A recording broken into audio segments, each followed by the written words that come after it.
am enough. Oh my goodness. Everything that I need is within me. And I know, we hear these things, but when you actually just focus on that, and you force yourself into that mode, you really will find that everything that you need is within you. But there's this ripple that's created when you feel good and you change your perspective and you start seeing the power that you gain within yourself.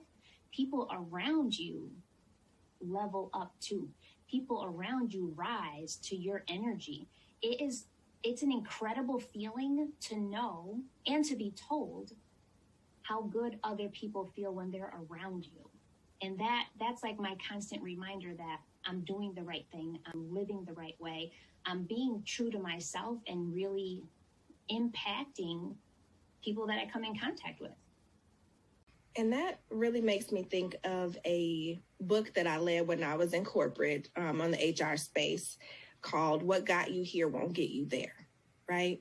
Because so often, not only are we carrying on those past traditions and not asking any questions, we're not even open to figuring out how to do things in a different way. And everything that got you to the point that you're in your life today is not going to take you to where it is that you're trying to go. That's the whole point of evolution, right? Like in your relationships, in your faith, in your finances, in your work, like you get promoted and then you can't do what you did 6 months ago to get promoted to a new level. How does that work? It doesn't. So we got to be able to change. From 2017 to 2020, early 2021, when I started to really look at the numbers, right, and be informed by the numbers. Nothing I've done as an entrepreneur has been as successful financially or growth-wise than the ministry work than the Bible stuff that I do. Nothing. I've had other online courses at Courage Millennium University, Courageous Discipleship, Courageous Living Mastermind, which is faith-based. Everything faith-based has outsold and outperformed anything I have ever put my hand to.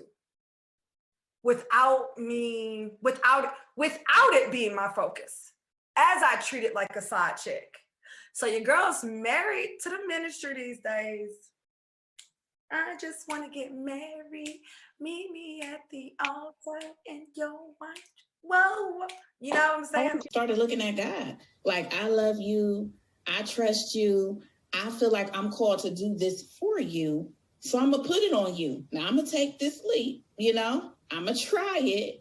And you got to lead me. But I just believe when we step out on faith and when we try God, this is how we put his faithfulness on display. This is how we demonstrate our faith in our works. We know faith without works is dead, right? And so I just was like, well, God got his own reputation to protect. Like he good at it. He'll leave. I ain't messed up. I didn't make mistake. I'm here for that. I feel like I can't trust women. No. You haven't healed from that one moment. Or like a lady I worked with and I was able to help her tap deep down inside. The reason why she would always say that she was friends with guys is because she had a friend and they were in high school and her friend passed away from cancer.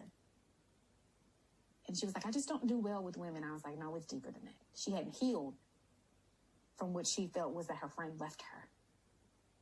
And she didn't want to experience that same hurt again. She didn't want her friend to leave. She didn't want girlfriends to leave her because God had called her to women. And she knew, but she was just like, I just struggle with this. And I was like, well, let's dig deep. And through God's power working through me and helping me, we were able to tap in. It was that moment when her friend passed away and she hadn't healed from it. It doesn't necessarily have to be mama or daddy trauma. It could be any kind of wound. But if you do have that mama wound and your mama exposed you to things and she shows you things and she didn't make you feel safe and secure, you've got to deal with that. You have a purpose of being God's child. You have the purpose of being an auntie. If you're an auntie, you have the purpose of being a friend. You have the purpose of being an employee. You have the purpose of being a wife. You also have the purpose of being a child of your parents. Some of us are called to actually parent our parents. Have we thought about that? Hello, somebody.